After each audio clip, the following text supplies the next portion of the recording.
Okay, so for the latest on the story, I'm now joined by our reporter, Nqobile Madlala. Nqobile, very good evening to you, and thank you so much for coming through to join us in studio. After a very difficult day, I must imagine, being on the scene with many other media houses that were on there, but I think most importantly, his friends and family, the emotional turmoil that they're going through, having discovered a death at such a young age.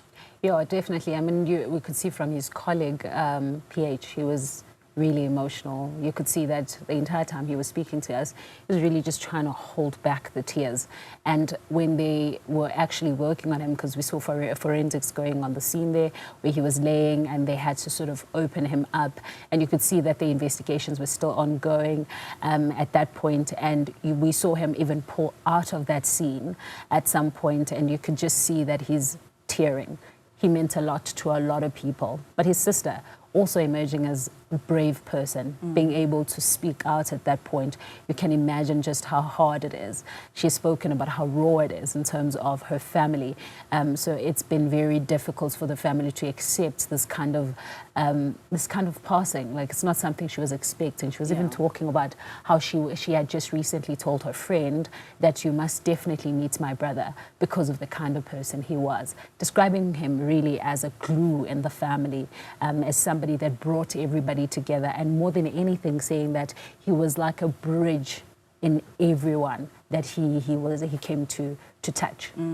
I mean, the police speak about 3 suspects now, that they are hot on the heels of 3 people they believed could have put out this act, one being described as someone with dreadlocks. And I think at this point, the question around security in the CBD, as well as the cameras that operate, whether they belong to the public or to the private sector, and how they then could come to good use in instances such as this. Very important, really, because we have seen these cameras, we've heard about the cameras in the CBD, but we have not seen them in action. And I think this is the first time that we hear the police also talking about the fact that that actually works. They've said that the cameras in the CBD do work and that they are going to be assisted by these cameras. They've even spoken about the actual footage, saying that you can identify who these people are, that these 3 assailants. Now, if you just look at what we have been told by the police, they've spoken about these 3 individuals that had come in. There's also like sort of a timeline that we heard, because it starts off as a security guard, which we were told that he was wearing something navy, and he was then joined by this man who had dreadlocks, who has been described as a short African man as well. And it seems they were having a conversation outside the building for quite some time, and we are then introduced to a 3rd person who apparently came in with plastic, holding a plastic of some sort. And later on, we're told that when the DJ Warras, was coming out of the building, then it was that plastic that actually had the gun. And that's where they pulled out the gun and actually shot at him. Now, those that were there are telling us that they heard the gunshots, some of them saying it was twice, some of them saying that the moment they heard a gunshot, they just decided to scatter, run away, because it was a scary moment for them. They would later come back and they found him on the scene. One person told us that when she arrived there, she actually found that he was still alive. Even though they're not getting into details who these men are, mainly because of their safety. They're scared. I mean, you're in an open space in the CBD. It's very busy where this whole thing took place. And if you're someone who is a vendor or someone who works within the area, then you're identifiable. So some of them were saying that they're very scared to then speak out. However, this was something that took place right in front of them. We know that his security company, and correct me if I'm wrong, was one that was protecting that particular building. Do we know how far his security guards were at the time of that incident? So interestingly, when we were speaking to the people on the ground, what they told us was that usually when he came to the actual building, he would have some form of security. So this was the only time that he had come in without security, and this was from the bystanders that had noted. They said they saw him quite frequently. In fact, all of them had said that he came at the same time almost every day, and this was the first time that he walked in without any form of security. He was by himself, so he was not guarded in any form or any point.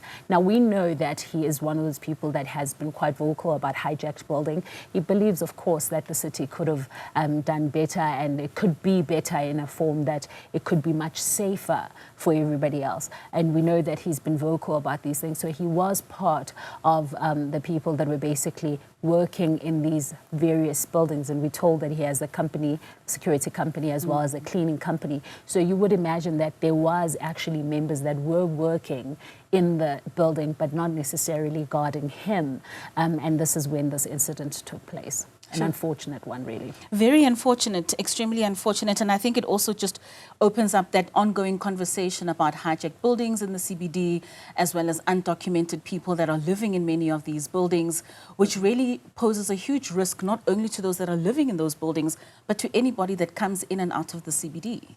Yes, definitely. I mean, when we were there, there's also been questions around whether or not that building itself, if he was a co-owner, if there was somebody else who owned the building, and what was really taking place there. So that's still also part of the investigation that is ongoing with regards to what the police are doing. But definitely the hijacked building has been a huge issue in the CBD. We've seen when there was the burning where people died from these hijacked buildings. We know how difficult it has been for the municipality as well as the city to really just work on these buildings because of the fact that it is so tricky. You have to move certain people. They have certain rights as well. And I think what this means is that it's maybe time also the city really looks at how they can work around these buildings. But we do know that this specific one, we are told by the police that there were some people that were living in that building that have hijacked the building. And that's one of the issues perhaps. And this is why they're still searching for the motive around it. But they obviously have said that they cannot scratch out that the motive could be based on those. All right, Nqobile Madlala, this certainly is a devastating story, but also just a common occurrence, I can believe, in the CBD, where many people lose their lives over criminal acts that are occurring on a daily basis. But it certainly is sad to see such a young life, a vibrant life lost so young. But thank you so much for bringing us this update.